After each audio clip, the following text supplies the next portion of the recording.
रुपेश वर्मा जी दिल्ली से।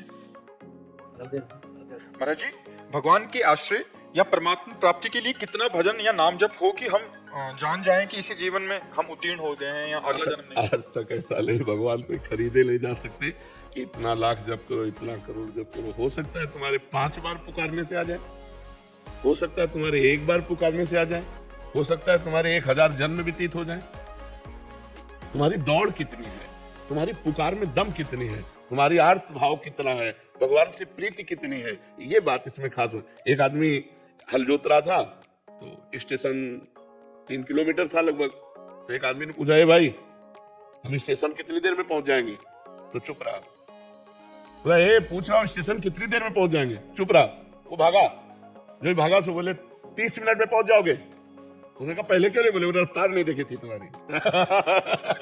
रफ्तार देख ली ना, इस रफ्तार से जाओगे 30 मिनट में पहुंच जाओगे। अब तुम्हारी रफ्तार क्या है? कितना प्रेम है भगवान से, कितना त्याग है, कितना भजनानंद में तुम्हारी प्रीति है, कितना भोगानंद से वैराग्य है। वही तो भगवान की प्राप्ति के लिए थोड़ी कोई ऐसा कि इतना इतना इतना कर लो तो भगवान की प्राप्ति हो जाएगी। नहीं, वो सब किए हुए भगवान की प्राप्ति के लिए प्रीति चाहिए, प्रेम चाहिए।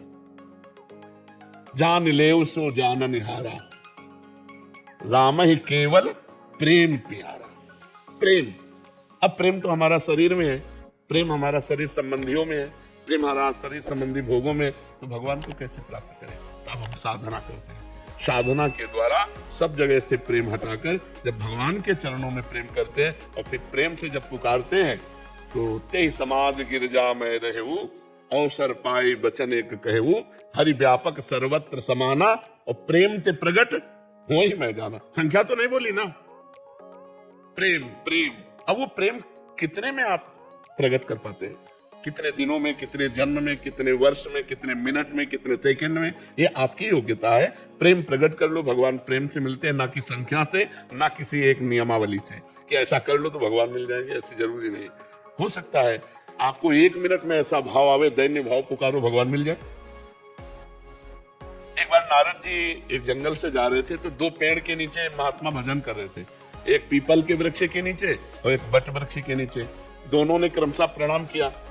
पीपल वाले ने कहा कि महाराज भगवान से पूछना, मैं भजन कर रहा हूँ, कितने जन्म में मिलोगे, कब मिलोगे? बरगद वाले ने भी यही प्रश्न किया। नारद जी भगवान के पास भी जाते रहते हैं, तो भगवान से पूछा। लौट के जब आए, उधर से निकले तो पहले बट वृक्ष वाला मिला, प्रणाम किया। महाराज भगवान से बात की?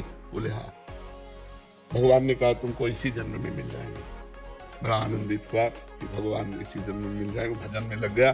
पीपल वृक्ष वाले के पास गए, बोले भगवान ने कहा पीपल के वृक्ष के जितने पत्ते हैं, इतने जन्म लेने के बाद तुम्हें भगवत प्राप्ति होगी।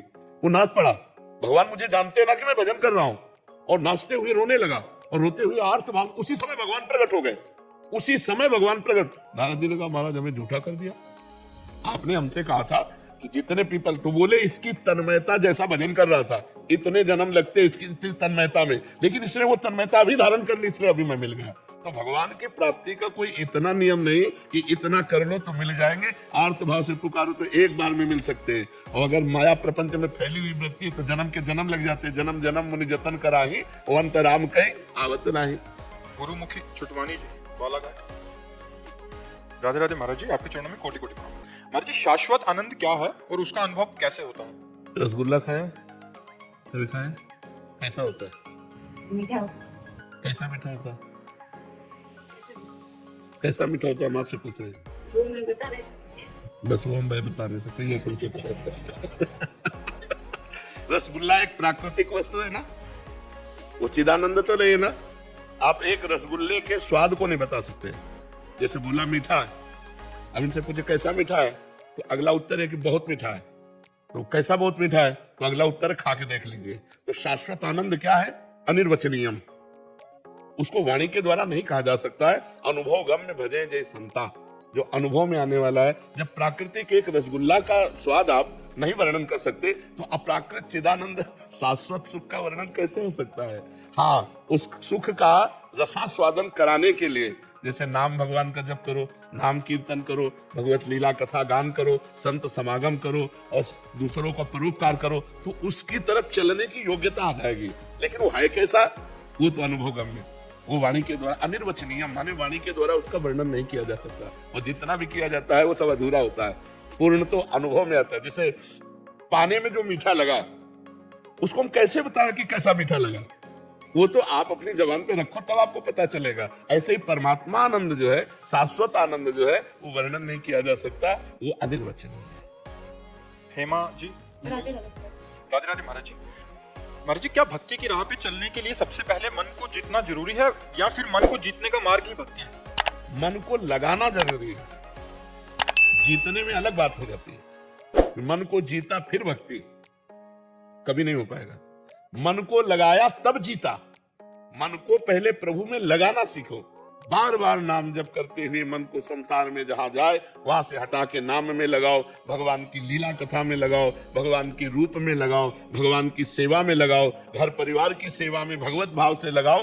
मन का प्रभु में लग जाना ही भक्ति है। और मन प्रभु में लग गया तो जीता जिताया है।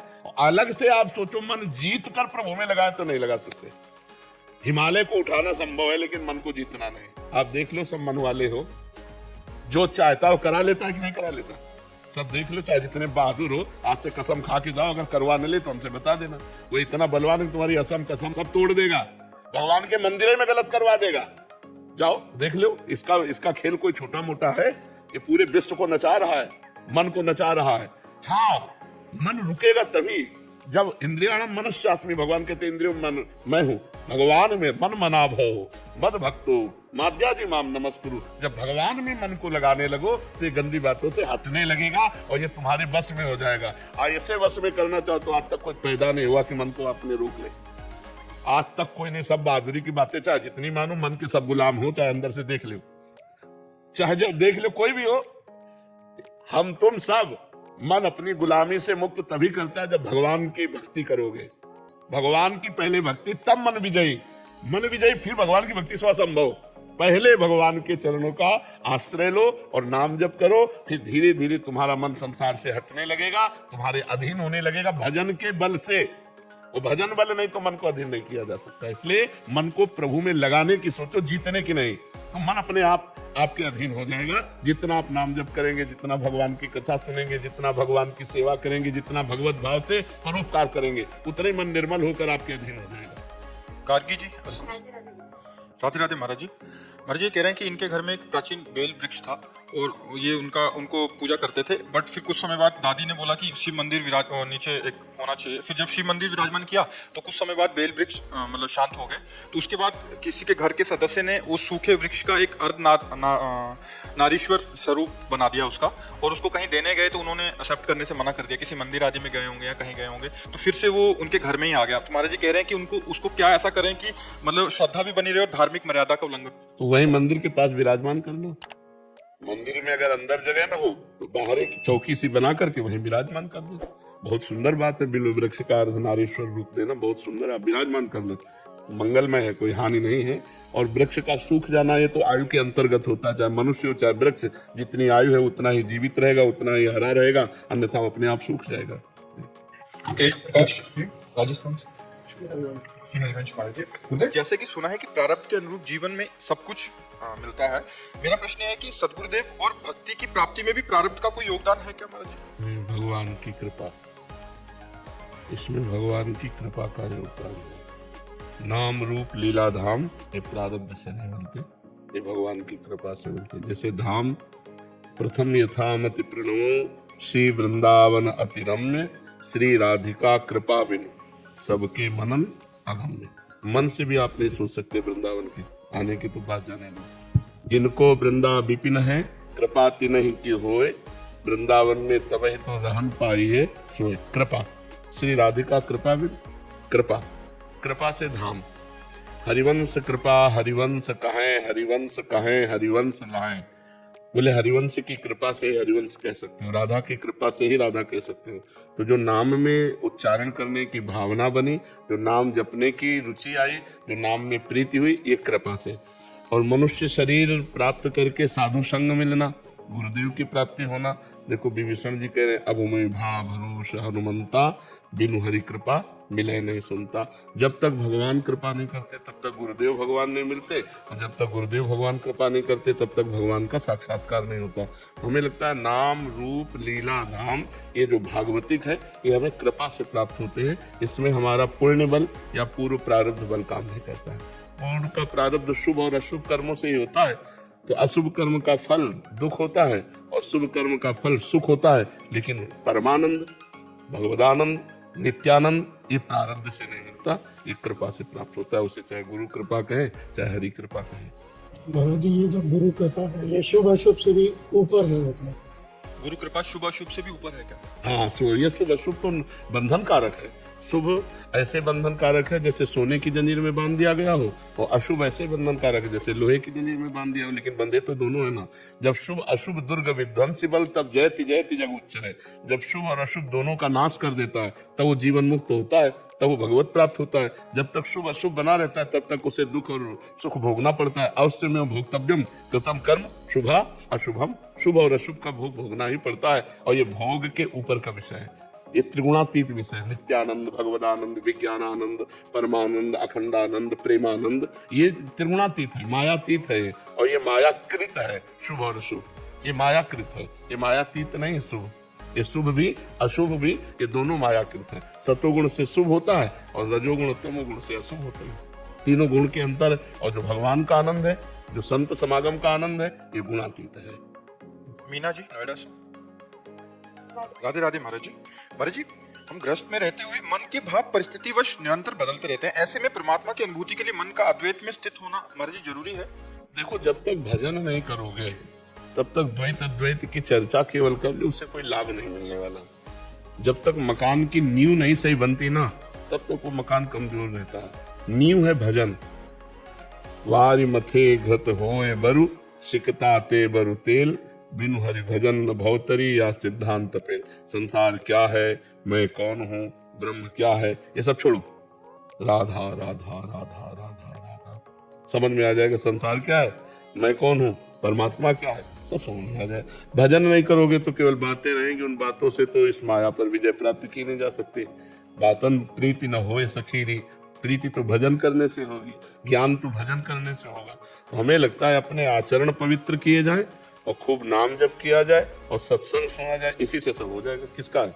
हाँ, खूब नाम जप किया जाए, सत्संग सुना जाए और अपने कोई कर्म न बिगड़ने पावे, इसी से सब ज्ञान हो जाएगा। नहीं तो सब में भगवान विराजमान है, ये आखिरी बात समझना है। यहाँ भी और यहाँ भी, अंतर में भी और बाहर में भी एक ही परमात्मा है। जब इसकी अनुभूति हो जाती है तब वो शांत पुरुष हो जाता है। भक्ति में 5 भाव है। सबसे पहला भाव है शांत। शांत, प्रिय अप्रिय के मिलने पर हर्ष शोक न होना। प्रिय वस्तु व्यक्ति स्थान के मिलने पर हर्ष न होना, अप्रिय वस्तु व्यक्ति स्थान के मिलने पर शोक न होना। मान पर हर्ष नहीं, अपमान पर शोक नहीं। लाभ हानि, सुख दुख, निंदा स्तुति, इनमें शांत रहना, ये भक्ति का पहला भाव है। शांत भाव। बोलो कितना कठिन भाव है। पहले भाव कितना कठिन, शांत रहना। प्रिय अप्रिय की, मान अपमान की, सुख दुख की वृत्तियों में, इसीलिए हम कहते हैं भजन करो। भजन करने से स्थिति अपने आप, जैसे घड़ा भरता जाता है ना, तो वैसे दिखाई देने लगता है। ऐसे ही अपने हृदय में जब भजन बढ़ता चला जाएगा तो भागवती की स्थिति भगवान की कृपा से अपने आप आने लगेगी। नीतीश कुमार दुबे जी, बैंगलोर से। राधे राधे महाराज। राधे राधे महाराज जी। महाराज जी, एक बार आपने अपने प्रवचन में बताया था कि भक्त को अपनी सारी इच्छा समाप्त कर देनी चाहिए। भक्त को देखो, समाप्त करने से नहीं होगी।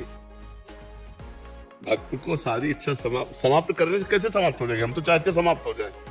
जब हमको ऐसी वस्तु मिल जाए तब समाप्त हो जाएगी। जैसे 1 करोड़ रुपए मिल जाए, 1-2 रुपया की इच्छा खत्म हो जाएगी कि नहीं हो जाएगी?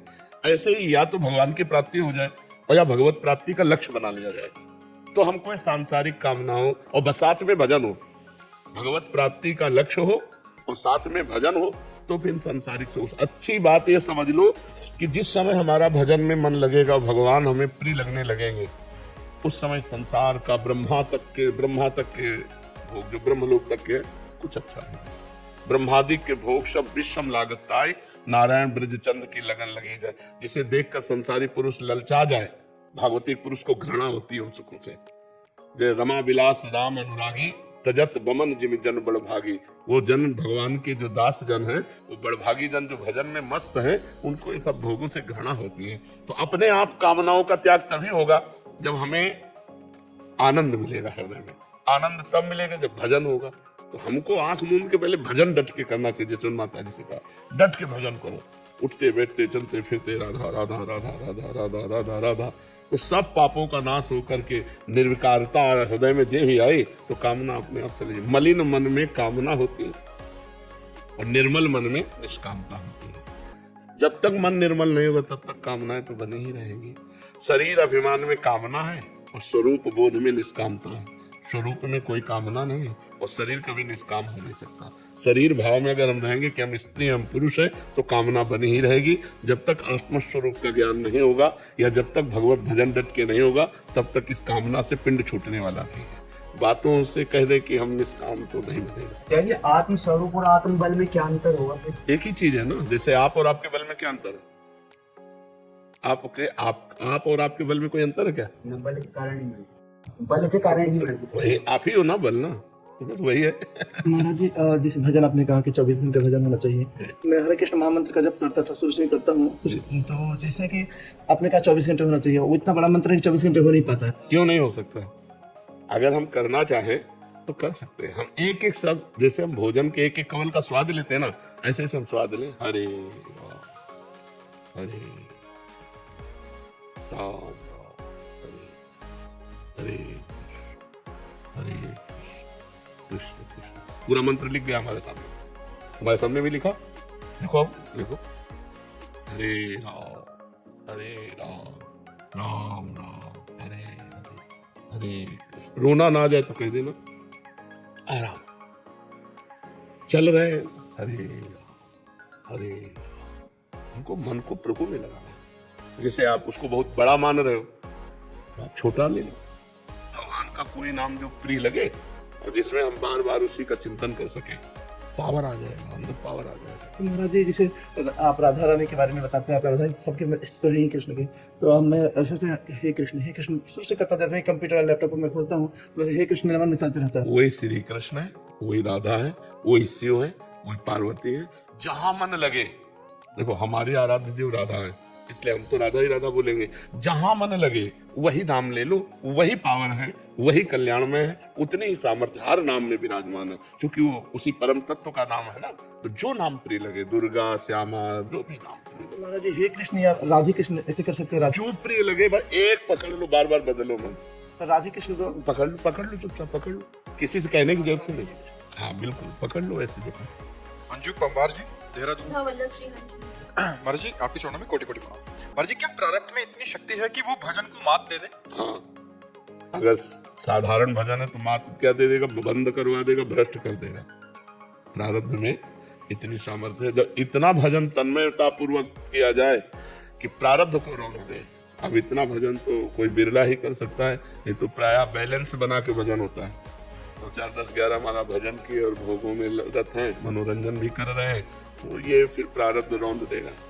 प्रारब्ध बड़े बड़े भजनानंदी को गिरा देता है, बड़े बड़े भजनानंदियों को। पर तुम चाहे जैसे गिराओ, जब प्राण जैसे दिल धड़क रहा है तो धड़केगा ही, ऐसे ही दिल से नाम चल रहा है तो चलेगा ही। चाहे स्वस्थ है तो चलेगा, अस्वस्थ है तो चलेगा। मतलब स्वस्थ होकर भजन करने में जो आनंद है। अब यहाँ पीड़ा वहाँ पीड़ा, ये परेशानी, ये नहीं खा सकते, ये नहीं पी सकते, 5 घंटे डायलिसिस में पड़े रहो, कितनी परेशानी। तो प्रारब्ध ने गिराने की पूरी चेष्टा की, गिरा दिया, लेकिन भजन नहीं रोक पाया, क्योंकि बचपन से भगवान के शरण में रहे और वो अभ्यास रहा 20 वर्ष का, तो अभ्यास अपना काम कर रहा है। तो प्रारब्ध जोरदार होता है, ऐसा थोड़ी होता, बड़े बड़े सिद्धों को होता है। सिद्ध महापुरुष जो हो गए, भगवत प्राप्त हो गए, उनके शरीरों में भी देखा गया कि किसी के कैंसर है, किसी के ऐसे कष्ट है, बड़े बड़े कष्ट देखे गए। देवा जी, गुवाहाटी से। राधे राधे। राधे राधे महाराज जी। महाराज जी, जीवन में कई बार अपने जो हमने पहले जो डिसीजन ले लिए हैं उस पर बहुत पछतावा होता है कि हम वैसे नहीं करते तो ठीक था। महाराज जी, अभी देखो उसको डिसीजन लेने का सही स्वरूप है या तो शास्त्र सम्मत डिसीजन हो, कोई भी हो, शास्त्र के अनुसार हो, और या फिर गुरुजनों से अनुमति लेके। मनमानी डिसीजन कोई डिसीजन नहीं है। मन तो हमारा गंदी से गंदी बात के लिए सही का निशान लगा देता है, नहीं लगा देता। देखो अपने लोगों के जीवन में कितनी गंदी बातें हो गई। ज्ञान चाहे जितना बघारो, लेकिन ज्ञान का प्रयोग नहीं कर सकते हो आप, किसको ज्ञान नहीं कि पराई माता बहनों की तरफ गंदी दृष्टि से देखना पाप है? किसको ज्ञान नहीं कि दूसरे का 1 भी रुपया लेना विष है? किसको ज्ञान नहीं कि परोपकार करना सबसे बड़ा धर्म? कैसा हो पा रहा है? क्यों नहीं हो पा रहा? क्योंकि जीवन में भजन नहीं है। भजन करो और शास्त्र सम्मत डिसीजन लो, और हमसे जो कुछ गलती हो गई है, कोई भी गलती हो गई है, उसका नियम लो कि अब लो नशानी अब ना नशे हो। आज तक की आप नहीं करूंगा, चाहे प्राण चले जाए, तुम हमें मार सकते हो लेकिन हम गलत नहीं कर सकते। ऐ मन, तो जितना चाहे जला ले, अगर तुम मन की जलन को सहना सीख जाओ तो तुम महापुरुष बन जाओ। यम ही न व्यथयन्ते पुरुषम पुरुषर्षम सम दुखा सुखाधीरम सो अमृतत्वाय कल्पते। जो सुख दुख में समान भाव रख करके मन की व्यथा, मन जलाता है, जैसे मन जो हठी स्वभाव का है, वो जो पकड़ेगा नहीं करेंगे तो जलाएगा मैं, तो हमको लगता है यार इस जलन से अच्छा कर लो, बस यही हम मन की गुलामी हो जाती है। अगर मन के द्वारा प्रेरित की हुई गलत बात वो हम ना कहते हैं और वो हमें जलाता है और उस जलन को हम सह जाते हैं, तो हम अध्यात्म में आगे बढ़ जाएंगे। तो हमारे द्वारा जो पीछे गलतियां हो गई उनको हम भगवान से प्रार्थना करें तो क्षमा कर दे, आगे हमसे गलती ना हो। इसके लिए हमें भजन करना चाहिए, शास्त्र स्वाध्याय करना चाहिए, सत्संग करना चाहिए, जिससे हमारी बुद्धि में विचार आवे।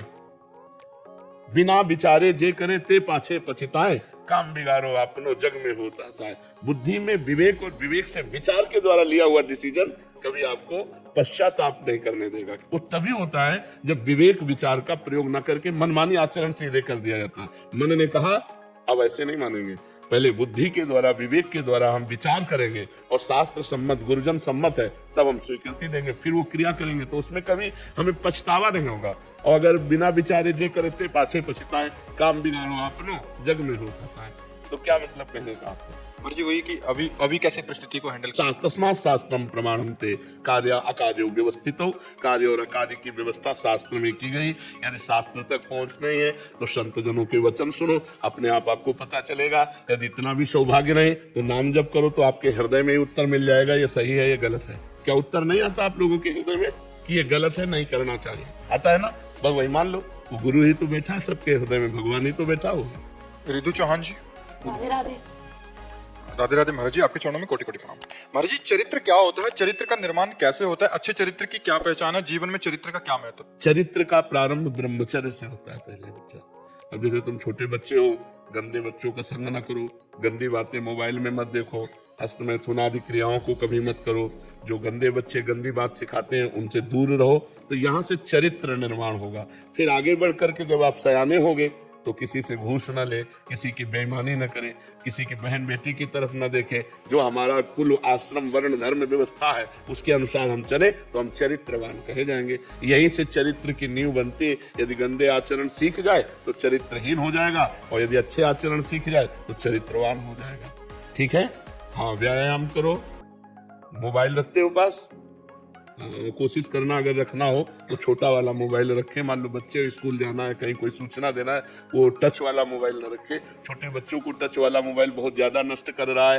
गेम खेलना और गंदी बातों की जानकारियां उनके अंदर और गंदे आचरणों को करने का उत्साह इससे बहुत बढ़ रहा है। ये मोबाइल लाभदायक भी है और हानिकारक भी है। कोई विवेकवान इससे लाभ उठा पाता नहीं, प्राय हानि ही उठाते हैं इससे।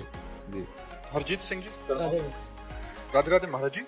महाराज जी, जीवन में असाध्य रोग और बार बार असफलता प्रभु की कृपा है या ये हमारे पूर्व के पापों का परिणाम है? महाराज जी, उसे होता तो पाप से ही है, पर हम उसे कृपा मानते हैं।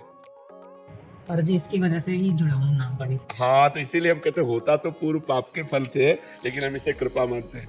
ये असाध्य रोग, किडनी फेल होना, ये भगवान की हमारे ऊपर विशेष कृपा हुई। और इसी कृपा का चमत्कार जान लो, जब हमने देखा कि अब हम साधना लायक नहीं रह गए, तो जो अंदर से हमारी भगवान से जुड़ाव हुआ उसी का चमत्कार आप देख रहे हैं। जो अंदर से हुआ कि त्राहिमाम शरणागत प्रतिपाल भगवान। अब मैं किस बचपन से ब्राह्मण के घर जन्म हुआ और बचपन से बैरागी रहे, और प्रभु अभी वो बात नहीं बनी जो बनना चाहिए। वो तो हम ही जानते हैं ना, ये 20 वर्ष पहले की बात। तब जो रोना आया और जो भगवान की शरणागति हुई, उसी शरणागति में चमक उठा ये सारा खेल। तो हमें तो लगता है भगवान का कृपा प्रसाद है यदि रोग अवस्था में भगवान से जुड़ जाया जाए तो। नहीं तो सब रोगी है, सब अस्पताल भरे पड़े लोग, भगवान को भी कटुवचन कहते हैं रोग होने पर और असफलता प्राप्त होने पर। भक्त कृपा देखता है, भक्त इसमें भगवान की विशेष कृपा देखता है। भगवान की बड़ी कृपा है, भगवान जो करते हैं सब बड़ा मंगल में करते हैं। तो हमें लगता है असाध्य कृपा या रोग या प्रतिकूलता या अपमान या तिरस्कार या निंदा, भक्ति से भगवान की कृपा देखता है। अगर नरसिंह मेहता की भाभी खिलाफ ना होती तो उनकी भक्ति रंग ना लाती। अगर मीरा जी के देवर खिलाफ ना होते तो मीरा जी की भक्ति को कोई जान ना पाता। अगर हिरण्यकश्यप खिलाफ ना होते तो प्रहलाद जी को कोई जान ना पाता। हमें लगता है सब प्रतिकूलताएं भगवान की कृपा का अनुभव कराने के लिए होती है। मोती सिंह जी राजस्थान से। राधे राधे। राधे राधे महाराज जी। महाराज जी, प्रभु कृपा से भक्तिमती माँ मीरा के वंश में जन्म लेने का सौभाग्य प्राप्त हुआ। मीरा बाईसा ने तो जीवन की भीषण परिस्थितियों में भी गिरधर गोपाल को एक क्षण के लिए भी नहीं छोड़ा। पर महाराज जी, हमारा मन एकनिष्ठ होकर प्रभु में क्यों नहीं लग पा रहा? लगाने की चेष्टा कीजिए। देखो, मन का स्वाभाविक प्रवाह, जैसे जल को छोड़ो कहीं भी तो नीचे की तरफ ही जाएगा। पानी को कहीं भी छोड़ो, उसका स्वभाव है नीचे की तरफ जाना। ऐसे मन को छोड़ दो, आप उनको अंकुश में न रखो तो मना खष्टानि इंद्रियाणि प्रकृति स्थान कर सकती, माया की तरफ जाएगा, प्रकृति की तरफ जाएगा। अब जल को ऊपर चढ़ाना है तो यंत्र की जरूरत पड़ेगी, मशीन की, यंत्र की जरूरत पड़ेगी।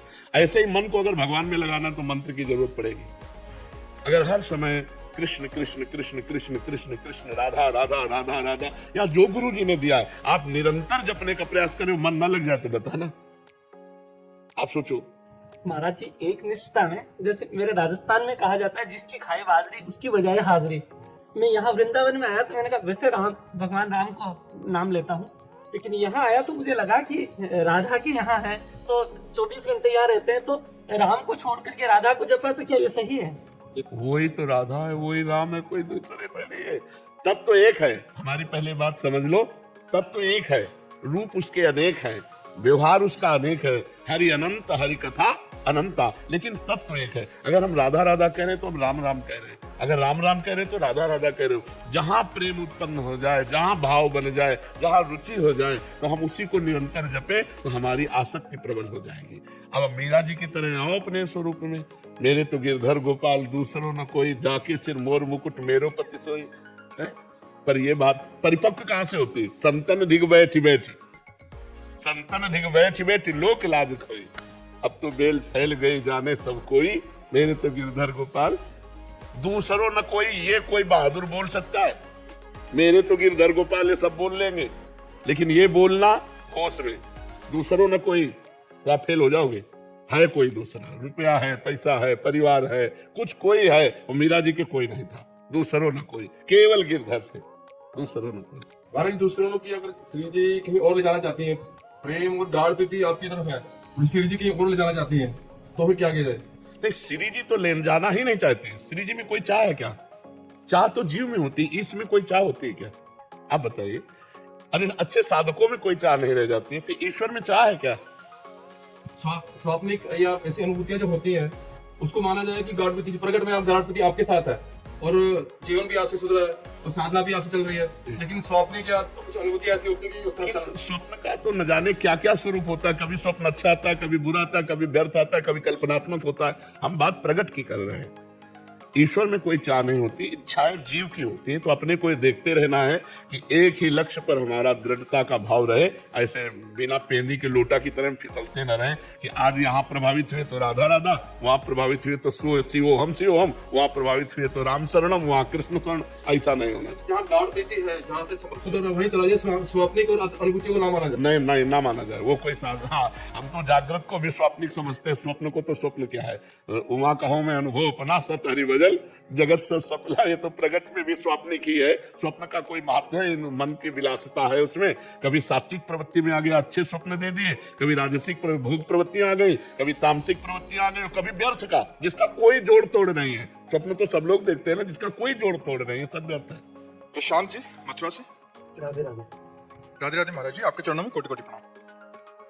महाराज जी, भारत में अनेक साधु संत महात्मा जो आजीवन सच्ची भक्ति जप तप करते हैं, एक उच्च कोटि का जीवन जीते हैं। उनको शायद शरीर त्यागने पर दोबारा जन्म ना लेना पड़े, पर संसारिक और सामान्य दृष्टि से उनका जीवन बहुत कठोर और कष्टपूर्ण होता है। पहली बात ये होती है कि सती को पातिव्रत धर्म में कष्ट महसूस नहीं होता, उसे प्यार महसूस होता है। व्यभिचारिणी को एक पति के अधीन रहने में कष्ट का अनुभव होता है। समझ पा रहे ना हम?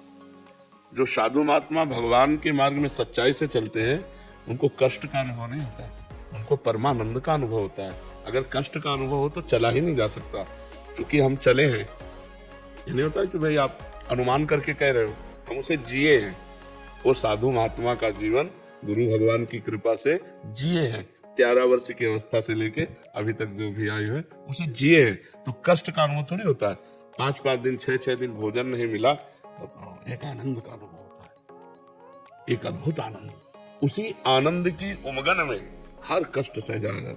माता पिता से बिछो, स्त्री भोग का त्याग, रसेंद्री जनेंद्री के भोगों की तरफ से पूर्ण उदासीन, गर्मी सर्दी बरसात मान अपमान निंदा स्तुति सबको सहते हुए, क्योंकि एक परमानंद का अनुभव होता है, उसमें कष्ट नहीं होता।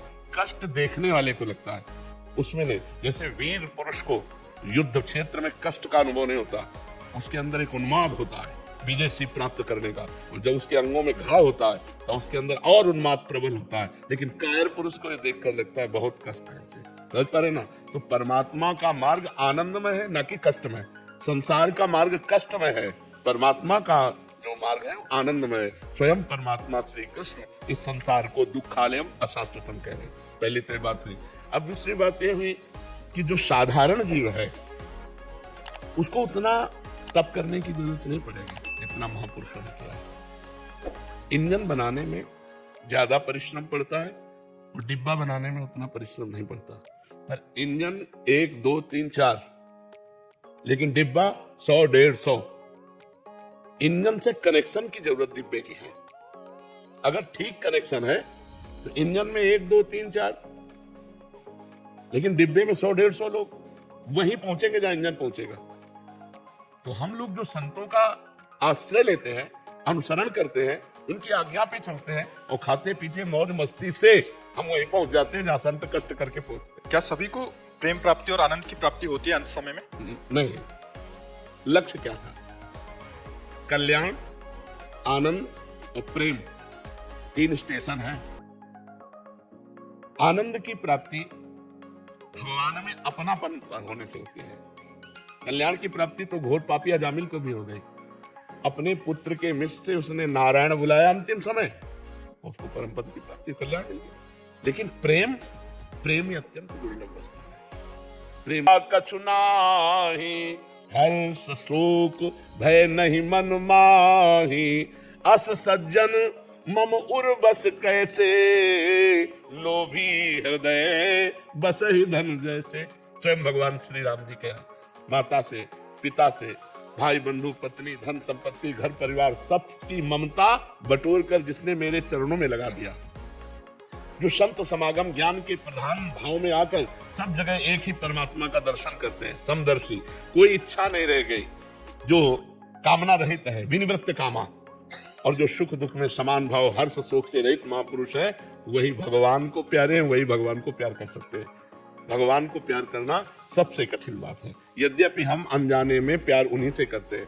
मानो हम आपसे प्यार करें तो आप में श्री भगवान इसलिए प्यार कर रहे हैं, अभी भगवान चले जाते इस शरीर को जला दिया जाएगा, इस शरीर को गाड़ दिया जाएगा, इस शरीर का कोई महत्व नहीं माना जाएगा। अनजाने में हम प्यार भगवान से ही करते हैं, पर जानकर जब तक भगवान से प्यार नहीं करेंगे तब तक प्रेम की प्राप्ति नहीं होगी। और भगवान से प्यार करने के लिए सबसे प्यार समेटना पड़ेगा, और ये होना बड़ा कठिन होता है। ये होना सबसे कठिन है।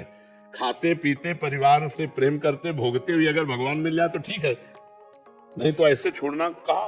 लाखों में कोई बिरला एक, कोई एक पाव भगत जिमी मोरी। शुद्ध भक्ति भगवान के लिए घर गृहस्थी में रह करके बहुत कठिन है, पर असंभव नहीं है। कठिन है पर संभव नहीं। यदि हम नाथ सकल संपदा तुम्हारी, मैं सेवक समेत सुत नारी, सब कुछ भगवान का है, सब में भगवान है, नाम जप कर रहे, धर्म पूर्वक आचरण कर रहे, भगवत प्राप्ति हो जाएगी, भगवत प्रेम भी हो जाएगा।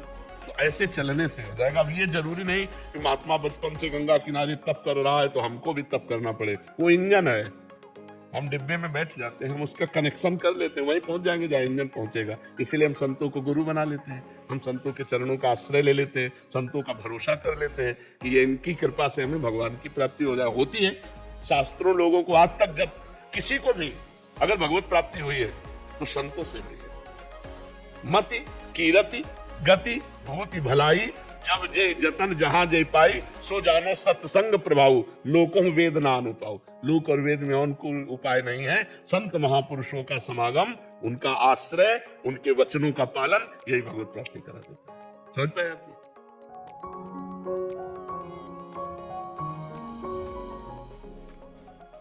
अति उदार करुणा वरुणालय है, अति उदार विवि सुंदर सुरत सूर सुकुमार, राई के संभजन को मानत मेरु समान, अवगुण करे समुद्र सम गणत ना पुनः। कहा श्री जी को लेकर अपनी वासनाओं की पूर्ति श्री जी नहीं बोल रही, उसकी वासना बोल रही, तेरी हानि हो जाएगी, ये उसकी वासना बोल रही, क्योंकि वो देखा जजमान अच्छा है। ऐसे किसी के श्रद्धालु भक्त के हृदय की भावनाओं को ठेस पहुंचाया जाए तो हम ऐसी भावनाओं का आदर नहीं करते, ये सब धंधेबाजी है। हमारी श्रद्धा है कि हमारे पास 1 लाख रुपया है तो उसमें कह सकते हैं कि देखो 1 लाख में इतना बन पाए, वो उसमें चलेगा। लेकिन आप हमें श्री जी पे करें, आप नहीं बनवाओगे तुम्हारे परिवार की हानि हो जाएगी, ये उसकी वासना बोल रही, बोलने वाले की। श्री जी नहीं बोल रहे। अरे श्री जी तो घोर पापियों पर भी कृपा करती है, घोर दुराचारियों पर भी कृपा करती है, और अपने श्रद्धालुओं का श्री जी घर बर्बाद कर देंगे। हमारी श्री जी तो अति उदार भी सुंदर, करुणा कर उदार, राखत कछ अनुसार, दसन बसन लागत जब देन। ये सब स्वार्थी लोग बात करते हैं, दूसरों की श्रद्धा को डगमगा देते हैं। बहुत गलत चल रहा है। और उसके पास बेचारे के, हम कह रहे होते हुए भी श्रद्धा होनी चाहिए। उन्होंने कुछ देना चाहा तो कह रहे इतने से नहीं होगा, और चाहिए। ऐसे लोगों को 25 पैसे नहीं देने चाहिए। श्री जी उतने राई के संभजन को मानत मेरु समान, राई कितना छोटा दाना होता है, छोटी सी सेवा को पहाड़ की तरह मानते हैं, ऐसे हमारे भगवान ऐसे श्री जी है। आज जगह जगह पर यही वासनाओं के खेल हो रहे हैं, तो जिनकी श्रद्धा भक्ति बनती है वो भी चौपट हो जाती है कि यार सब जगह पैसे का खेल है, रुपए की ठोकर में अच्छे अच्छे को झुका दे। अगर रुपए की ठोकर में झुका दे तो साधुता है ना, वो भक्ति है। जब तुमको यहाँ से निकलने के बाद पता लगे यार मेरा रुपया किसी काम नहीं आया, तब समझ में आए कि हे नाथ मैं आपकी चरण में हूँ। ये अर्थ का सारा खेल अनर्थ पैदा करने वाला है। ऐसे जो लोग कहते हैं हम इनको बिल्कुल नहीं मानते, ना वो भक्त है ना कुछ धंधेबाज है। क्योंकि लोगों की श्रद्धाओं के साथ दोहन क्रिया क्यों करो? हमारी वाणी में कहीं नहीं लिखा, हमारे शास्त्रों में कहीं नहीं लिखा कि आप इतना कीजिए तो भगवान प्रसन्न होंगे। नहीं, इतना जरूर लिखा है कि आप चाहे जितने दुराचारी पापी हो उनके सामने ऐसे कह दिया मैं आप कहूं तो प्रसन्न हो गए। पत्रम पुष्पम फलम तोयम ये में भक्ता, एक चुल्लू जल दे दिया, एक तुलसी दल दे दिया, एक फूल दे दिया, एक फल दे दिया, उतने में प्रसन्न हो। सबरी के बेर में प्रसन्न हो गए, सुदामा के तंदुल में प्रसन्न हो गए, विदुरानी के केले के छिलके में प्रसन्न हो गए। भगवान भाव से प्रसन्न होते हैं। नहीं तो दुशासन के महल में जब दुर्योधन ने व्यवस्था की थी तो वहां से हट के विदुरानी के छिलके खाने न जाते। ये सब अपनी वासनाओं का खेल है, भगवान का खेल नहीं। हम अपनी तरफ से प्रार्थना करते हैं पीछे वाले बैच के अनुसार जो आपने हमें बताया। कहीं भी किसी भी स्थान में या तुम्हारे घर आया हुआ कोई संत यदि तुमसे कहता है इतने 1000 रुपया दो तभी तुम्हारा मंगल होगा, नहीं तुम्हारे घर का कल्याण हो जाएगा, ऐसे से बचिए।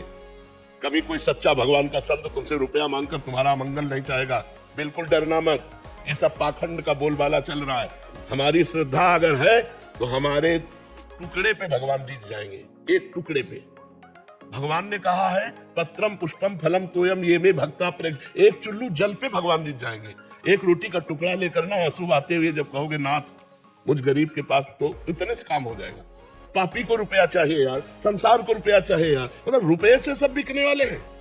फिर वो स्थान कौन रहेगा जहां कोई गरीब की सुन सके, जहां कोई भाव देख सके, आंसुओं की भाषा समझ सके, वो स्थान कहां रह गया? ये सब ड्रामेबाजी है, भगवान को नहीं चाहिए। सोना चांदी रुपया पैसा हाँ आपके पास है तो उसका सदुपयोग करो, वो बात अलग है। लेकिन कोई तुमसे ये दबाव डाले, बिल्कुल डरो मत, पाखंड का विरोध करो। भावना, भगवान भावना से प्रसिद्ध। मान लो वो आदमी 5 रुपया दे रहा है, काफी है, भगवान के लिए काफी है। अगर तुम 5000 मांग रहे हो तो तुम्हारी वासना भगवान को नहीं चाहिए। भगवान रुपया के लिए नहीं खड़े हैं, वो करुणा करने के लिए खड़े हैं, रात दिन खड़े तुम्हें दर्शन देकर सुख देने के लिए। अब अपने पास जो कुछ रुका सूखा है भगवान के पास जाए तो उनके चरणों में भेंट चढ़ा दे। वो बात इन्होंने एक प्रश्न किया था किसी का कि वो गया तो उसने कहा हमारी सामर्थ्य नहीं, तो बोले तुम्हारा पतन हो जाएगा, तो हम श्री जी तुम्हें नहीं मिलेगी ऐसा। अब वो घबरा गया, 4 दिन से डिप्रेशन में है। तो ऐसी बातों को कभी कोई भी स्वीकार मत करो। श्री जी ठाकुर जी अगर ऐसे लेन देन में हो तो अरबपति लोग ठाकुर जी को खरीद ले, हम लोग गरीब लोगों को भगवान मिले ही ना। लेकिन आज तक कथा में जहां भी आपने सुना है तो भगवान दीन बंधु है, भगवान दीनों को मिले। सुदामा के जैसे तंदुल खाए वैसे किसी के 56 भोग नहीं खाए, सबरी जी के जैसे बेल खाए वैसे सरा सरा के भगवान किसी ने 56 भोग हे राधा